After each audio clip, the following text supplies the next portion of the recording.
Hi everyone, you're welcome to my channel. My name is Matthew, and on today's video I'm going to be sharing a little bit of my personal story with you guys, of course in line with Rabbit Farming. We actually basically created this channel to educate and bring knowledge and wisdom and understanding to farmers, on various aspects of rabbit farming and other agricultural business all over Nigeria and Africa. That is the purpose of creating this video and this channel. And so far we have been doing our best to bring knowledge, share our experiences with people, and I'm very glad that a lot of you guys have actually reached out to me, sharing so much benefits and value you have gotten from the channel, and that makes me proud. That means the channel is serving the purpose for which it was created. Anyway, today I'm going to be sharing with you how I actually started my journey in rabbit farming business in Nigeria. As a child growing up, when I was less than 10 years old, I saw rabbit for the first time was inside a textbook as a primary 4 student in my primary school. I saw the picture of a rabbit in a textbook. I think it was an English textbook. I can still remember precisely. And it was a story, like a passage of a story, and in that story, the rabbit was said to have went to steal carrots inside the bag, stuff like that, right? So that story got my interest, number one. The picture of the rabbit in the video also, in the passage, also got my interest. So that was how I actually fell in love with the whole concept of rabbit farming as a whole. So, and I got started. Now, I have not even started that time. I just love this creature, and I was longing to see rabbits face to face. Like, as a child now, I was literally anticipating, willing, desiring to see it face to face, and not just on a printed textbook. You understand? So, in fact, there are times when I will literally go back to the textbook just to read the story again, just to see the picture of a rabbit again. And I remember those days of cyber cafe when having phones, internet access is not as cheap as it is in Nigeria today. Anytime I go to the cyber cafe, maybe I buy like 30 minutes or 1 hour to browse. All I'll be looking for all over the internet was pictures of rabbits, the biggest rabbit in the world. I just want to research about rabbits. The passion was just there for all information that is related to rabbit farming.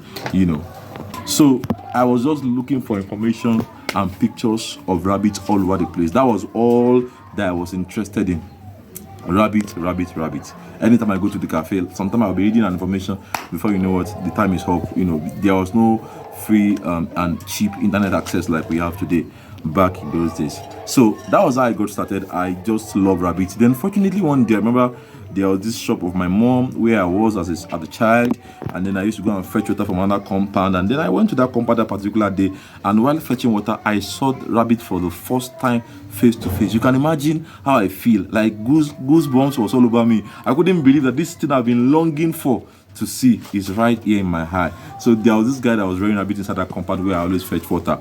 So I just waited that day. In fact, I forgot that I came to fetch water. I was just looking at the rabbit inside the cage, like, this is what rabbit looks like. Is this the rabbit I've been reading about and stuff like that? I was so excited. And from that day, whether we need to fetch water or not, I will always go to that compound, to just look for rabbits and all. So my interest was now growing in rabbitry, and because of that particular rabbit that was in that compound, I actually developed a relationship with the guy that owns the rabbit. I was still very much in primary school that time, so I was just coming, and all they were giving the rabbit that time was just grasses, you understand, and all those local rabbits. I'm talking about maybe something like 20 something years ago now, so it's a long time. So that was how I actually got started with my interest and passion in rabbits. So when I actually got to the junior secondary school, I was longing to have my own cage and my own rabbit at our backyard, and my mom was like, okay, fine, if you actually pass your exam and stuff like that, we're going to buy you a rabbit. And I actually passed, but they refused to buy the rabbit. So I started piling up my own personal, food money to school as a student. You wouldn't. Normally I should have take a vehicle back home from school. I would decide to work so I can save money, all so I can buy rabbits. That was how passionate I was.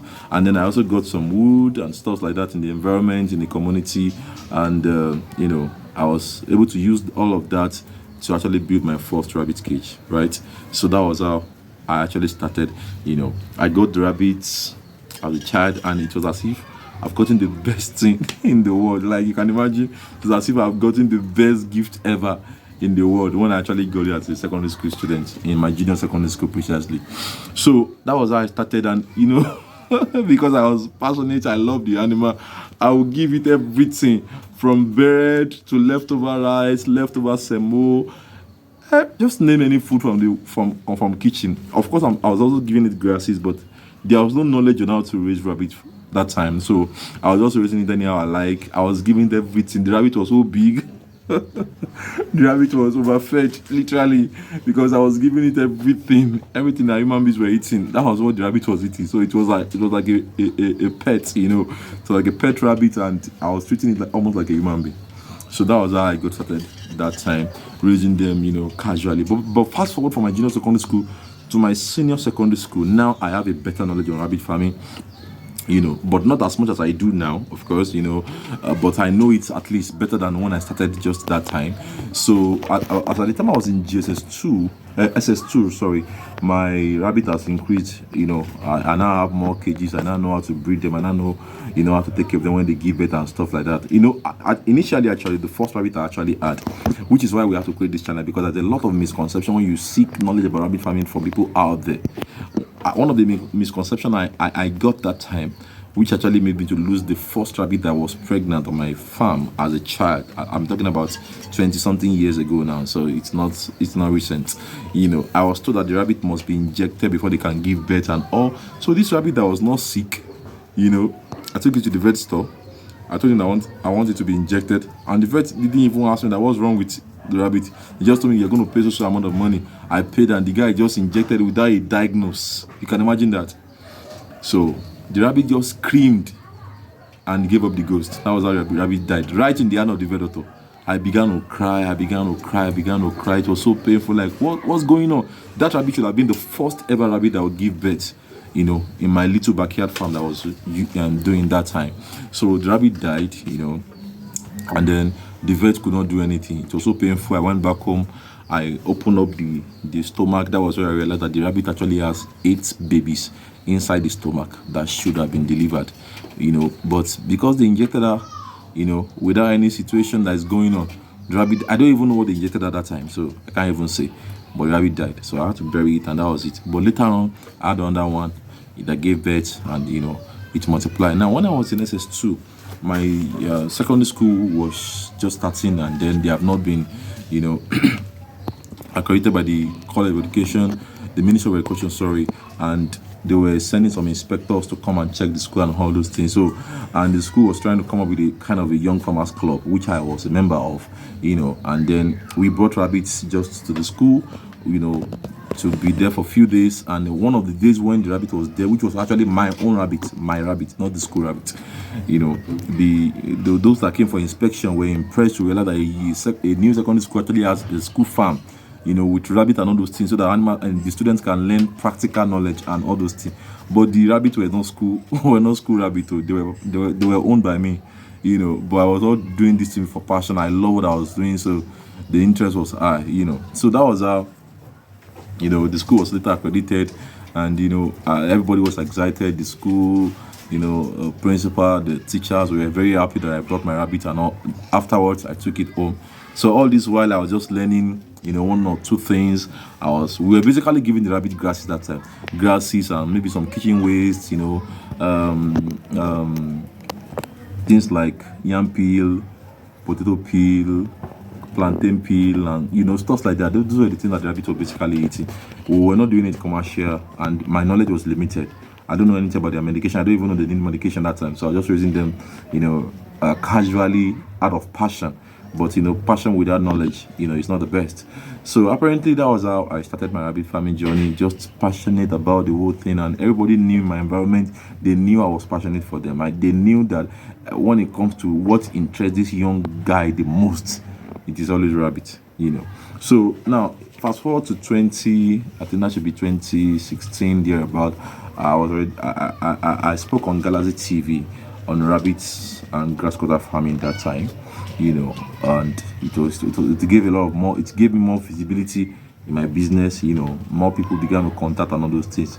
Then I think I actually started full blown, like real full commercial rabbit farming in 2017, right?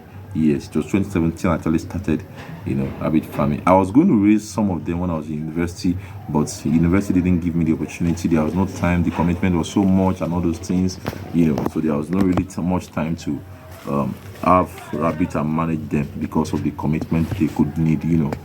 So, but then I spoke on Galas TV on grass cutter and rabbit farming in 2016, November 2016 precisely. And from 2017 upward, we started rabbit farming as a full-time business. And I think in 2018, we got some of our breeding stock from France. We imported them to Nigeria, and that is how we started rabbit farming as a business. Now, I have to share this story with you guys today so that you understand where we're coming from, because so many times people just watch videos, they don't know where we came from and all those things. So I just had to share this story with you guys today to inspire you and let you know where we are coming from, how far we have come, and where we are heading. You understand? I'm also sharing this story to let people out there who are interested in rabbit farming know that this is actually a very lucrative business. You can actually start in Nigeria today. The market is very high. The market is beyond the demand right now, like the supply. The demand is more than the supply. That's what I mean. Because over the years, I have, by the grace of God, I've raised about 7,000 rabbits now, and we have sold them, and we are still raising them. As a matter of fact, the vision I have is to have a rabbit farm of 24,000 capacity. And of course, don't worry, we are going to share the video with you here on this channel when we actually get there. But we are still very much on the way.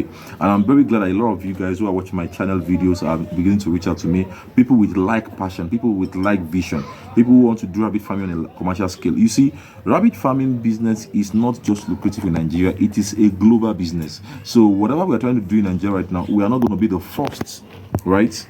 We're not going to be the first. China eats a lot of rabbits. In fact, they buy rabbit from other countries and continents just to meet the ever-increasing demand. France, the same thing. They produce a lot of rabbit, they sell, they also consume. Like, rabbit meat is a global thing. Rabbit trade is a global thing. So whatever it is we are trying to do in Nigeria right now is not something new. This is something that has always been, long time ago. But we're just probably coming into the realization and the awareness of the potentials of rabbit farming. Because to me, I believe over the years raising rabbit farming and raising rabbits, on a commercial scale, the greatest benefit of rabbit to me, or let me say the greatest advantage that rabbit actually has over other livestock, is the short gestation period. That in 30 days the rabbit can conceive and deliver babies. One of my rabbits gave birth yesterday, and she gave birth to eight kids. You understand? I saw it this morning before going to church. So apparently, one of the best advantage of rabbit is the short gestation period. And the same way, I crossed quite a number of my rabbits yesterday as well. And I'm expecting that before the ending of June, next month, they're going to deliver.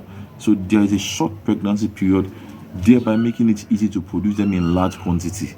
You understand? Unlike cattle, unlike goats, sheep and other animals that takes a longer time before they will be delivered. So before you can multiply them in your farm, it will take a longer time. But rabbit farming is not like that, because of the short period of time that is required.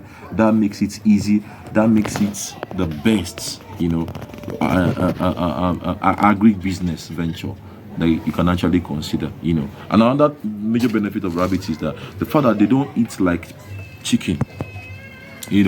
Rabbits don't eat like chicken. What do I mean by they don't eat like chicken? They don't eat as much as broilers would eat. You can ask body farmer right now, especially now that the price of feed are going up. It is becoming overwhelmingly high for them to maintain and keep up with their investment. So many of them are actually backing out.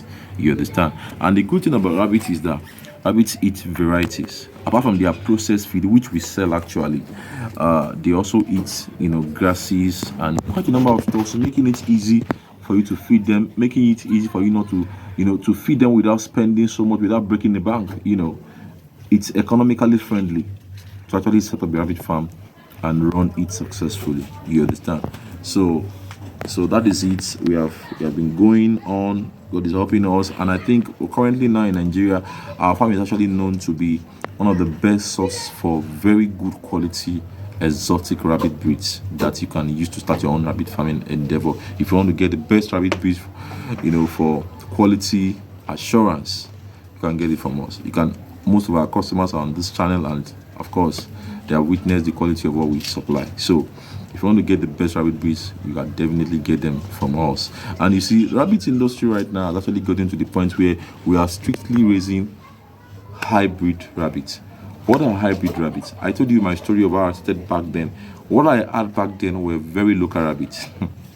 And of course, the funny thing about local rabbits is that you would not know. I remember when I got the first set of rabbits from France. The ones we got from France was actually 8 weeks. We got those of 8 weeks. We got those of 7 months. Now, let me speak about the 8 weeks. As at the time we got those from those that are 8 weeks old, we had rabbits on our farm that are 4 months that time, and the 8 weeks were bigger than our own 4 months. That was when I knew that there is really something called exotic rabbit breed. That is, with a faster and more conspicuous growth rates, very good muscular development, high feed to meat conversion ratio, high litters. When they give birth to large numbers of babies.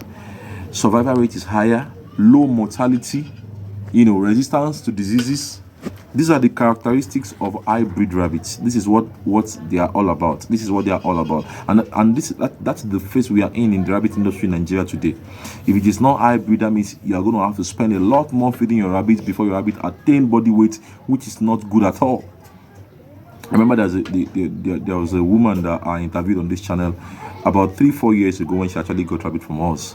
When she saw what we supplied her, that was the story of the woman that I told you currently is about 500 rabbits now that I interviewed on this channel. I'm sure many of you have watched that story. When she got this first set of our rabbit foundation stock from our farm, she compared it to what she had and she couldn't believe it. She told me that this rabbit are massive. They are very big compared to what she had initially. So I counsel her that this is what you're going to do. Don't throw away the females of your own rabbit that you feel are not good enough. Start crossbreeding them with, the males that we send to you. And also, even though you are crossing both the male and female you got from us, those ones are already at the best capacity in terms of their performance. So they will continue to maintain it, right? But the ones you had before, if you start crossing them to the males we sold to you now, they will start improving their growth rates. You understand? They will start improving their bloodline. So you will now have those rabbits, their offspring are not going to be bigger than their mother. It's going to be bigger than their parents.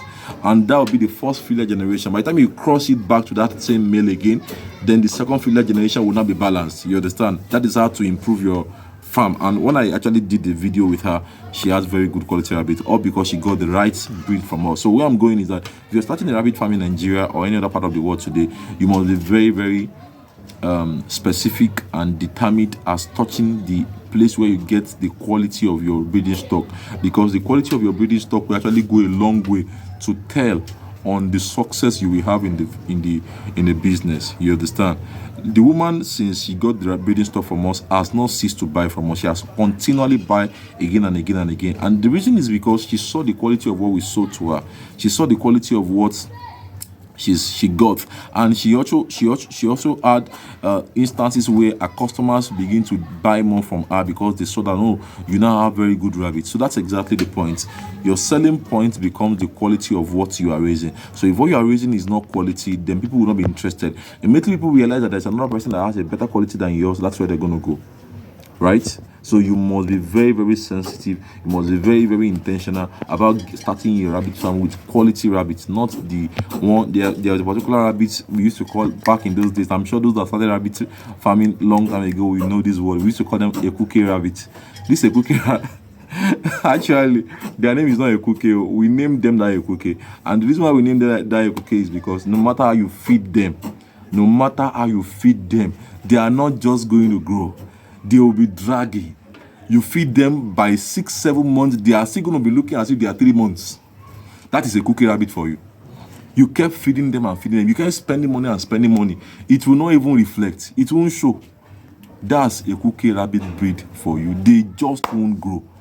No matter what you do, they just wouldn't grow. So you don't want to start your rabbit farm with that. Rabbit farm in Nigeria has upgraded. It is no longer what we were doing 20 years ago. It's no longer what we were doing 10 years ago. It is now the era of good quality rabbits. You understand?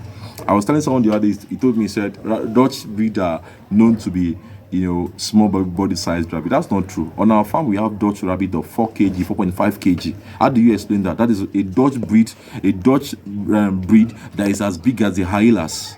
Because most people used to think that the Hyla breed are the only big breed. That's not true. The Hylas are big, yes, no doubt about that. But what about others? They have been improved upon too, so they are big. The black giant. And you see, when it comes to meat production in rabbits, you have to understand that you need fast-growing breeds. Why? Because if you are talking about meat production, then you're talking about eating the market, or what we call the stable size, in a good time. If it's not eating the stable size in a good time, then it's no longer profitable for you as a farmer. So when you are talking about breeding rabbit for meat production, and things like maybe exportation and all those things, then you want to have the rabbit that can attain good table size within a good period of time, within a short period of time. This is very, very important. So if you're talking about meat rabbit in Nigeria, then fast-growing rabbit breed is what you want to go for. Things like Hyla breeds, the black giants, the Palomino, the Chinchilla, American Chinchilla, and the New Zealand has also been improved on our farm. Yes, we have New Zealand have been improved. The New Zealand average weight used to be 2.5 kg and all, but now we have New Zealand weight of 4 kg. You see, we must be advancing. We can't afford to be farming in 2024 or in the 21st century like as if we are in the 90s. We are no longer in the 90s. This is 21st century. So we can't be doing default farming. This is mechanized farming. This is advanced farming. This is farming with the new generation technology in view. You understand? So that is exactly why the rabbit must be fast growing. You understand? And the good thing about this hybrid rabbit is that they're not just fast growing, they have other features that make them beneficial to you as a farmer. You understand me? They have high rate conversion, feed to meat ratio. Their feed to meat ratio conversion rate is high. They are disease resistant, right? They give birth to large litters. They have very good muscular development. They are very good for breeding. Good quality stock for breeding, because of course you want to multiply your rabbit before you slaughter them, right? So that is some of the things that I intend to share with us today. I believe that some of these things must have open your eyes, help you to understand. But the question many people are asking me that if you want to start a standard commercial scale rabbit farm, what are you supposed to do? Well, my own opinion, you need like one or two plots of land. Yes, to do a good quality stuff in rabbit farming, you need like 1 or 2 plots of land minimum. Then you should start with at least 50 to 100 females. If you want to do commercial scale rabbit farming, 50 to 100 females. And that's because you want to produce in large quantity. Let me tell you something. Some of the challenges that those I have seen, because basically I am not into meat production in commercial, I'm into breeding. Right? We produce the breeding stock that you use for both your breeding activities and your meat production. So we do more of breeding stock than meat. You understand? But once in a while we do meat, because there's no way you're going to have rabbit and you're not going to sell for meat, because people want to eat healthy meat. One of the major advantages of rabbit farming business is that we produce good quality rabbit meat.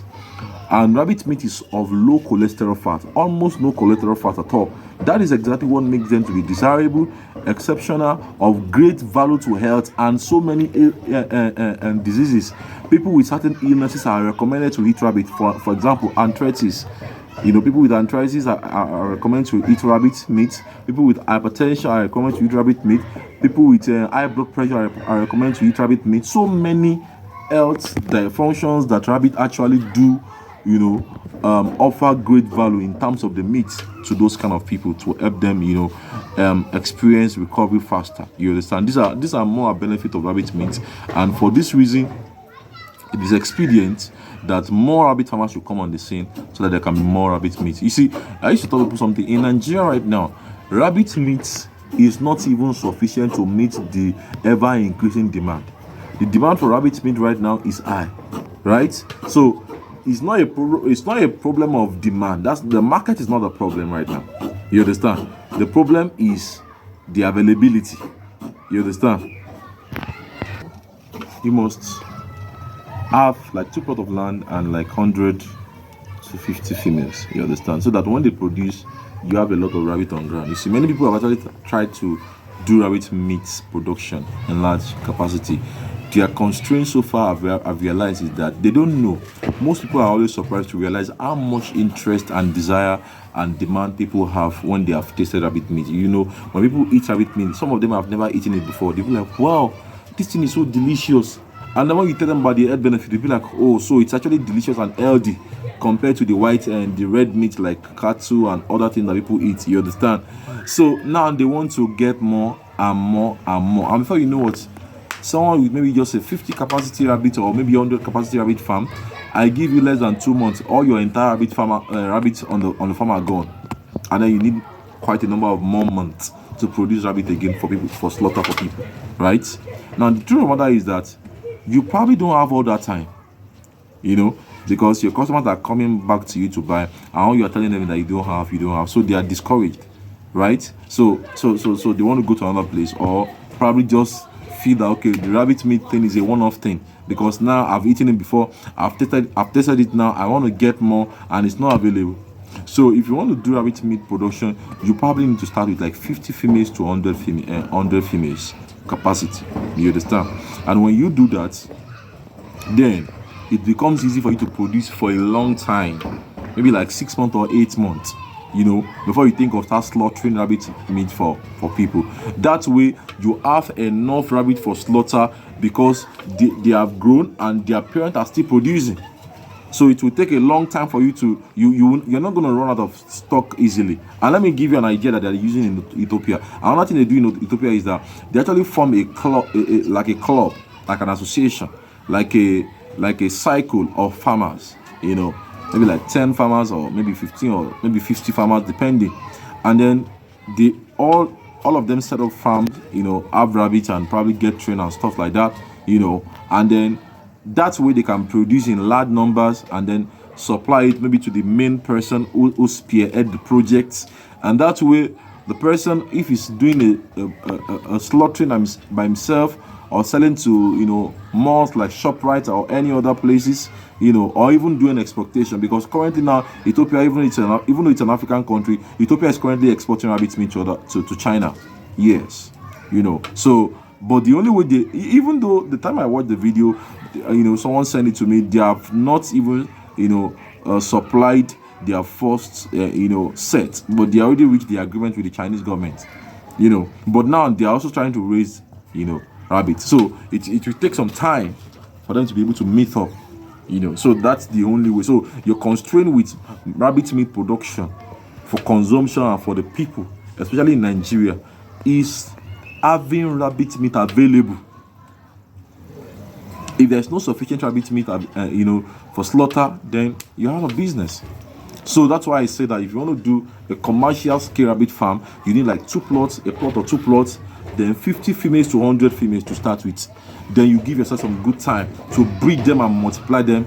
That way you will not run out of stock easily. I'm going to make another video, you know, where I'll be going deeper into this. Today is Sunday, I don't have all the time, so I just have to make this video for you guys. I believe you have learned 1 or 2 things, and to everyone that has reached out to me, I want to appreciate each and every one of you. Mr. Adeshina, right? I hope I got that name right. I've forgotten. I'm sorry. From United Kingdom, thank you for reaching out. So many people. Mr. Luatosin, I'm going to be delivering your rabbit to Abuja tomorrow by the grace of God. Thank you for your order. So many of you guys, I just want to appreciate you. So many people are learning so many things on this channel, and that's the purpose of the channel. So I'm glad the channel is actually serving its purpose, you know. So thank you guys for watching. Thank you for subscribing. If you have any question, please do it to drop your question in the comment section. I'll be there to reply you guys, and make sure you subscribe to our channel, because we realize that 95% of our viewers are actually not subscribers. Come on, if you're learning from our channel, give us a subscribe, you know, click on the subscribe button. We appreciate it, and then I'll see you in the next video. Thanks for watching. Bye.